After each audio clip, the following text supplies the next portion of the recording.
Hello and welcome back to week 11 lecture 4 for this course quantitative methods in chemistry. In this week our focus has been to understand how chromatography is practiced by researchers, and we have already seen that we can segregate the chromatographic separations based on the mobile phase that we use. For example, we can call it as a liquid chromatography if the mobile phase is fluid or liquid.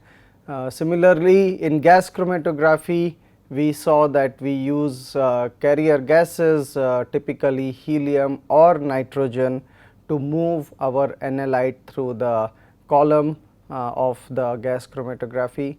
And we also saw that there is something known as supercritical fluids. Specifically, we talked about the supercritical carbon dioxide, which is the most usual supercritical fluid used for chromatographic separations and even extraction processes.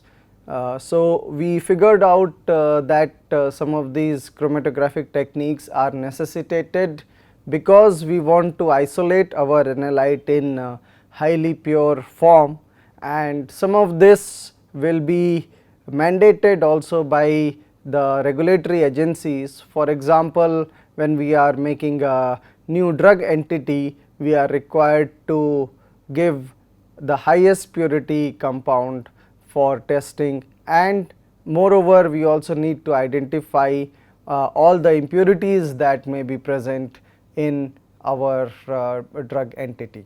So, this lecture, our focus would be on understanding the principles of various detectors that are used for sensing the presence of the analyte in the eluent. So, let us move ahead and see what are the requirements that we would want to have with regards to the detectors that are used in chromatographic separations. So, of course, we can think of our eye as one of the detectors, but as instrumentation progressed, we required more and more sensitive detectors which would be able to sense the presence of analyte in really tiny amounts.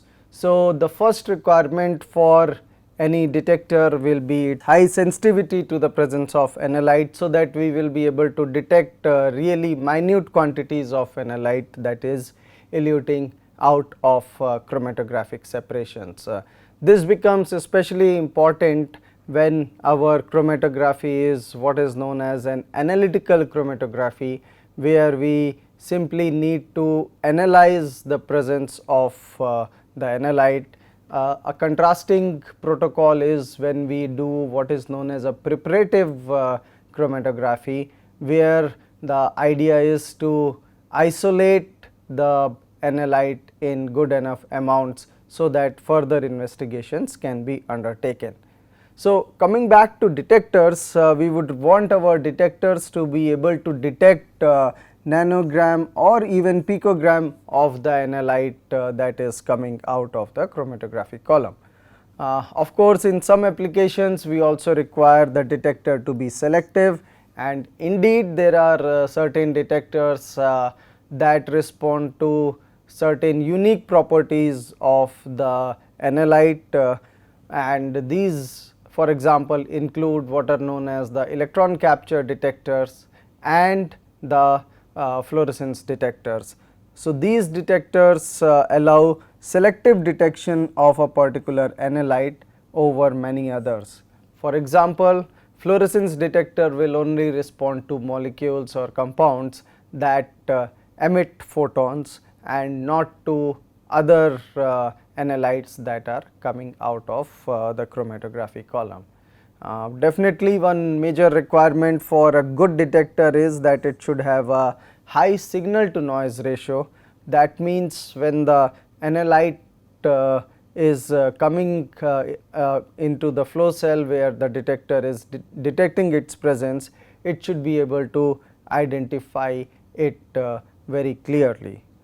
For this we require a low baseline noise, and this helps us to discriminate the presence of analyte, and we will talk about the baseline noise in a little detail subsequently in this lecture. Another requirement for our detector is that there should be minimal lag time from the moment the analyte enters the detector to what the detector senses the presence of analyte.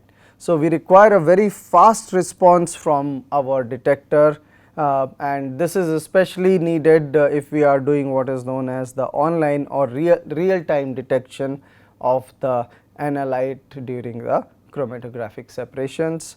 And finally, our requirement from the detector is also of having low baseline drift. We will also talk about what this baseline drift is.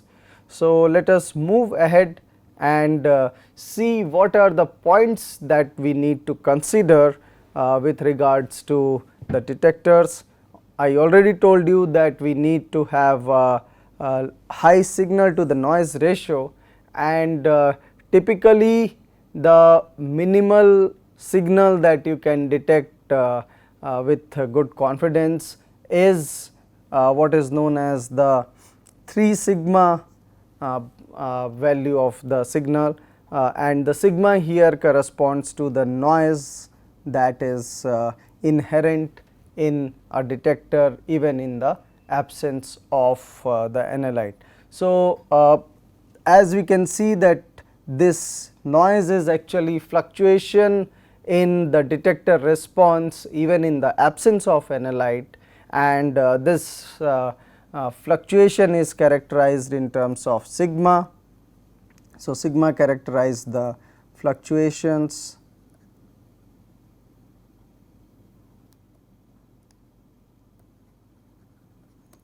in the signal in absence of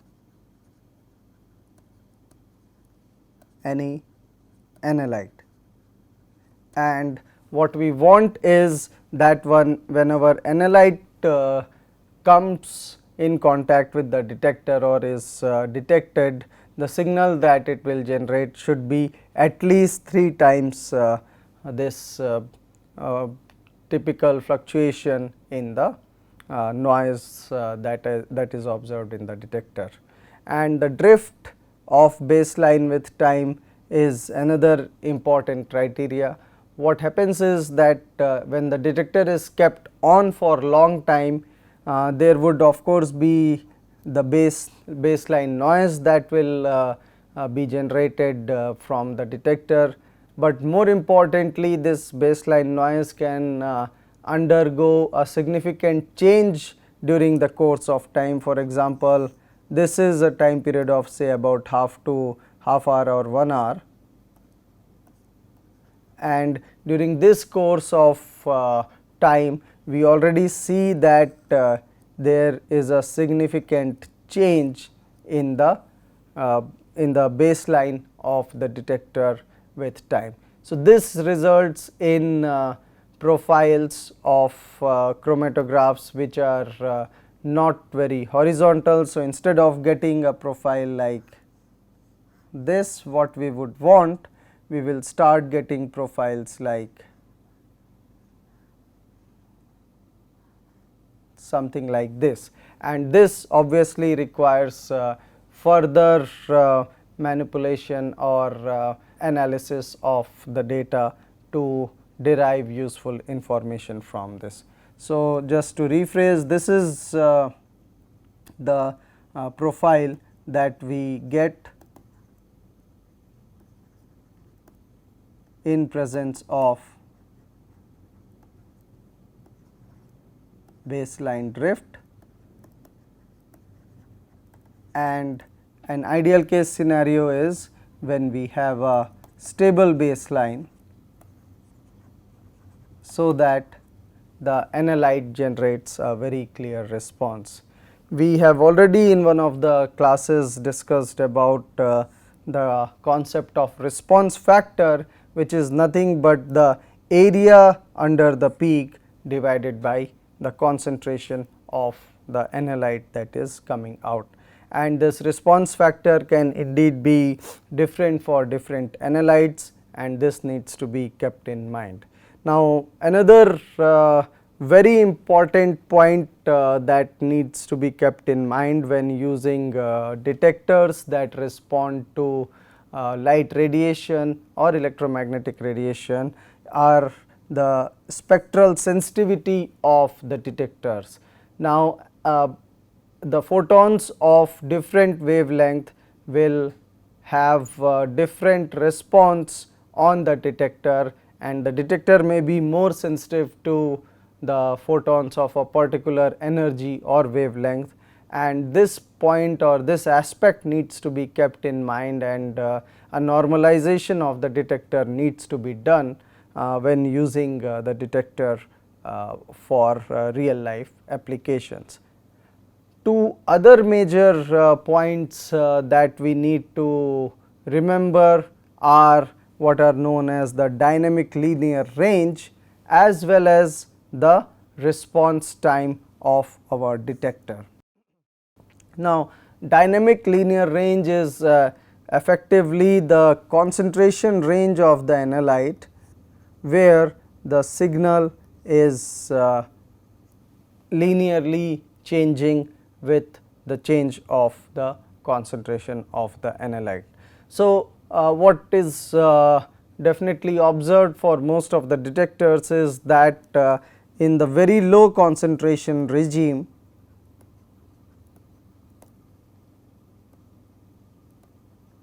the detector response is very poor because we have a very low signal to noise ratio. So, our ability to detect analyte at this concentration regime is very restricted, but as the concentration of the analyte is increased into the eluent, we start seeing that the detector responds almost linearly to the presence of the analyte. Now, this range is what we call as the dynamic linear range. As the concentration of the analyte is further increased, which is this regime of high concentration of analyte, it is observed that the detector response saturates, and that may be related to the electronics or the way the detector senses the presence of analyte, and this is again a regime which will be not of particular interest for us. One common example for this is the absorbance spectra that is generated using UV vis detectors.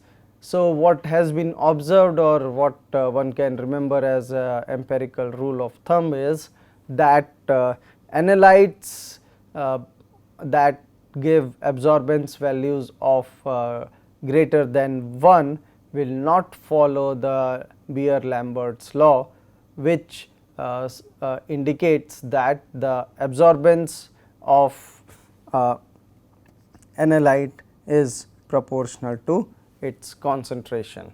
So, if we want to get or satisfy this particular condition of absorbance being proportional to the concentration, our absorbance values should always be less than 1.0, because beyond this we will be hitting the high concentration regime where the detector response will no longer be linear. Now, we also talked about the detector response time.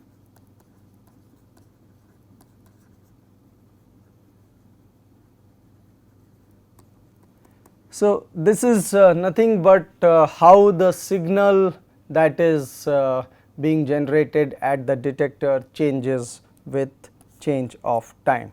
So, what we observe is that for many of the detectors there is almost an exponential increase in the detector response as the time progresses, and this is described by this equation here, where the detector response with respect to time is equated as the initial detector response, which would be this value, plus the final detector response minus the initial detector response into an exponential value of time versus something known as tau, and tau is actually indicated here, and this is the time that the signal takes to reach the value of 1 minus 1 by E, that is equal to 63.2% of the final value. So, tau again is when ST is equal to 0.632 into SF, and this number needs to be kept in mind, and obviously we want low tau values for our detector to respond quickly.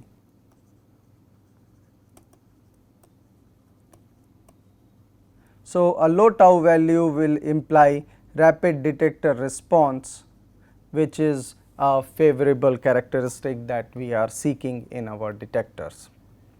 Now, in the previous classes I have already discussed about the detectors that are commonly employed in liquid chromatography.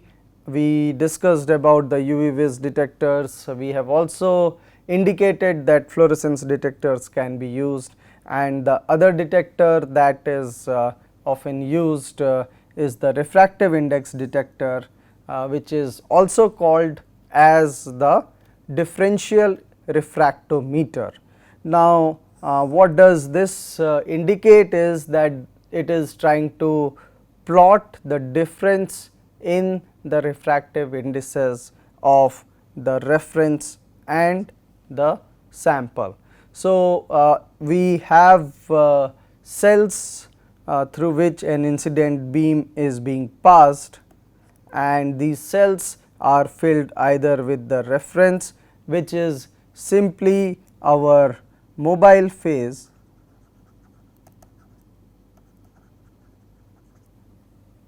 and the sample, which when no analyte is eluting will be same again as the mobile phase. So, when an incident beam passes through these two cells, it essentially experiences a very constant or a very similar refractive index of the medium, and hence will undergo negligible change in its direction.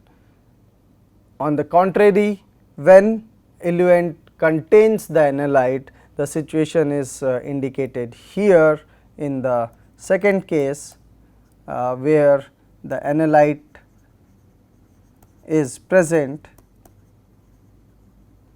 In this case, the reference cell will have a different refractive index. So, it will have an RI ref, and similarly the sample cell will have the RI sample, which will be different from each other. So, RI ref will not be same as the refractive index of the sample cell, and this results in the bending of the incident beam as it passes through the sample chamber because of the changes in the refractive index. This is very easy to figure out this change or this bending of the incident beam, and that can be plotted with regards to change in time. Of course, we understood that a key advantage of this detector is that it works even for analytes which will inherently not absorb any electromagnetic radiation. So, in that sense it is what is known as a universal detector,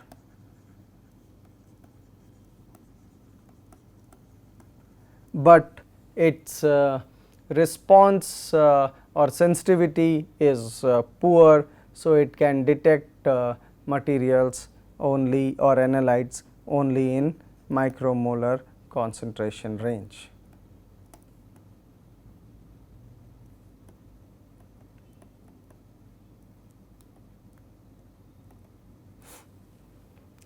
Now, the detectors that are used in gas chromatography are somewhat different from the liquid chromatography, because here we are dealing with a gaseous phase of both the mobile phase and the analyte that is eluting out. So, one of the most common and almost sort of universal detector is the flame ionization detectors, especially in laboratories where organic molecules are being analyzed.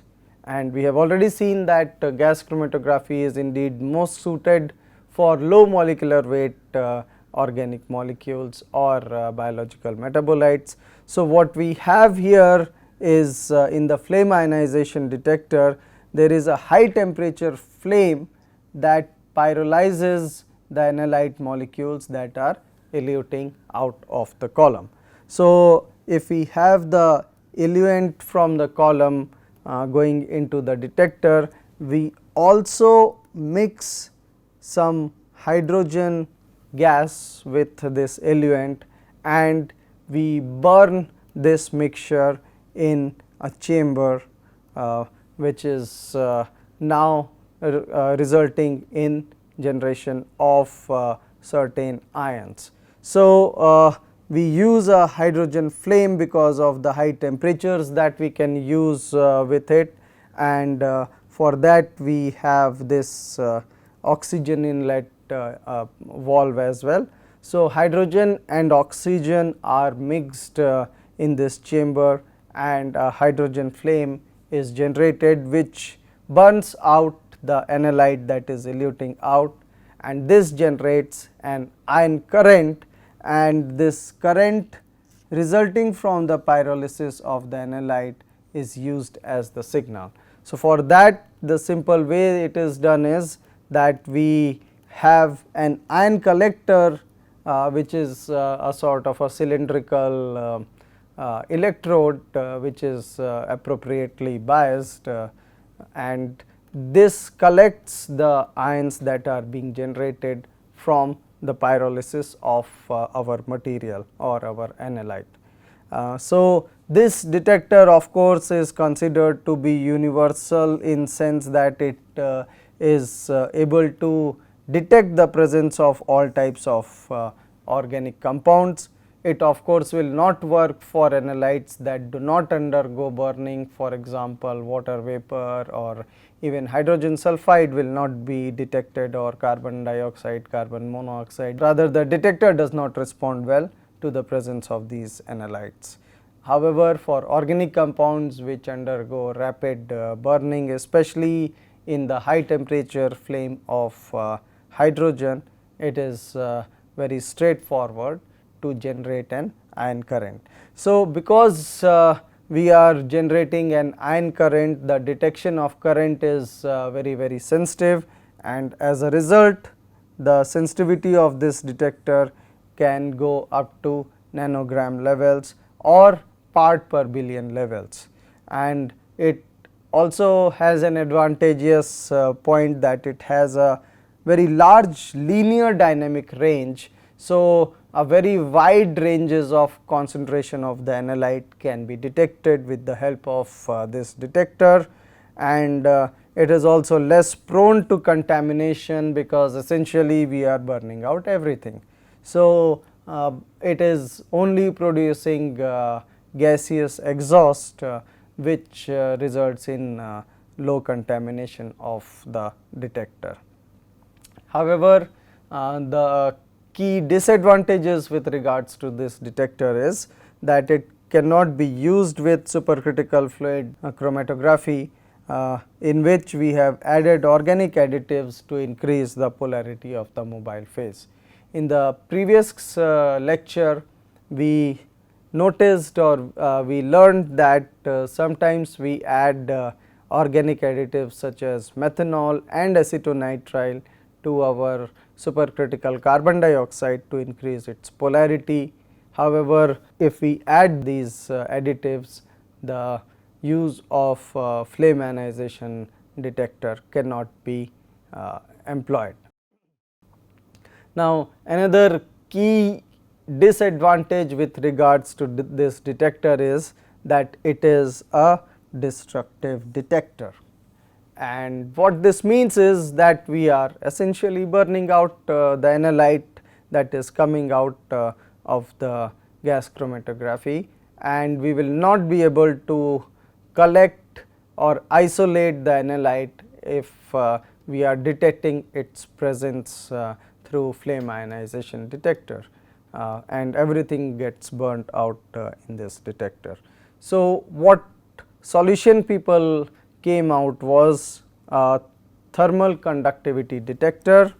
So, in thermal conductivity detector we have two cells in which the carrier gas or the column eluent flows through, and these cells will have a filament which is heated by the flow of a current.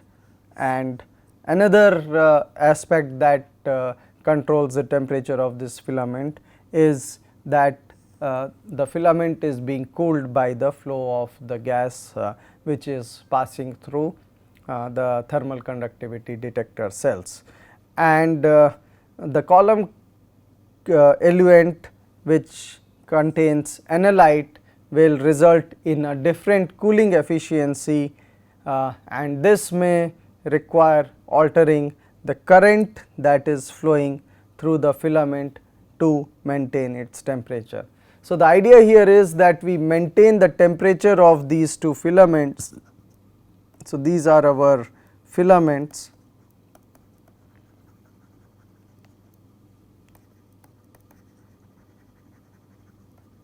in the reference and the sample cells, and they are maintained at a very constant temperature by flow of current as well as the flow of the mobile phase which maintains a thermal equilibrium. So, we continue to have a thermal equilibrium unless the eluent contains analyte. Now, when the eluent contains the analyte, it results in different cooling efficiency for this heated filament, and that results in the requirement of flowing different amount of current through the sample cell compared to the reference cell. So, this change in the current flow with regards to the reference cell which is being purged only with the carrier gas is recorded as the signal for this detector. So, essentially we will be plotting the I ref minus I sample versus time in this detector, and for this detector our requirement is a very constant flow of the carrier gas and the column eluent. Both of them should flow at a very constant rate, so that a thermal equilibrium can be maintained very properly. And we also need to be aware of what are the heat conductivity values for the carrier gas as well as the analyte, because that will dictate how efficient will be the cooling of our heated filament. The advantage with this detector is that of course, it is a non-destructive detector, plus it is also a universal detector in that it will respond to all kinds of analytes, but the minor disadvantage here is that it has a lower sensitivity than the flame ionization detector, and it can only detect the analytes in microgram levels or parts per million levels, while previously we saw that the flame ionization detector was able to detect things in nanogram or parts per billion levels. Now, the third and final detector that we will talk about in this lecture is a unique detector which is known as the electron capture detector. Now, the unique aspect of this detector is that it uses a radioactive nickel 63 foil as a source of beta radiation, and this nickel 63 foil is covered or coated inside the hollow cylinder which is shown here. So, this is the hollow cylinder through which our column effluent is flowing, and we have this nickel 63 foil that is present inside hollow cylinder, and this results in production of the beta radiation, and as a result the air inside this chamber or this cylinder is ionized, and as a result we generate a current flow. So, the ions resulting from the ionization of the air molecules by the nickel 63 radiation are collected on the positive ion detecting electrode, which is shown schematically as a hollow cylinder. So, the current that results from the ions that are being collected is plotted here as a function of time as the detector signal. So, the presence of analytes, especially those containing halide residues or those which are highly electronegative, will result in the absorption of the beta radiation. So, if we have sample molecules that are also present in this column effluent, they will absorb the beta radiation and quench the ions present in the air. Let us see how this happens. So, we go to the board. So, what originally is happening is that we have the nitrogen from the carrier gas, and this reacts with the beta radiation, which is nothing but a source of electrons, and this results in generation of the nitrogen cation and 2 electrons, and this ion the nitrogen ions are collected and ion current measured with time. Now, if our sample is present in the carrier gas, and specifically the sample that contains halides, then these electronegative analytes will absorb the beta radiation and give rise to X minus, and subsequently this X minus will combine with the N2 plus to quench the N2 plus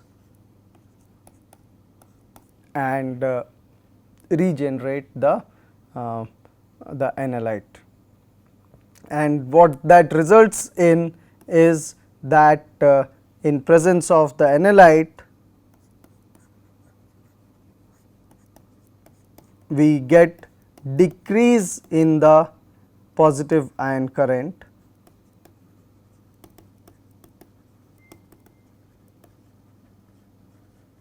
coming from N2 plus, and this decrease in the positive ion current is what gives rise to the signal from the analyte.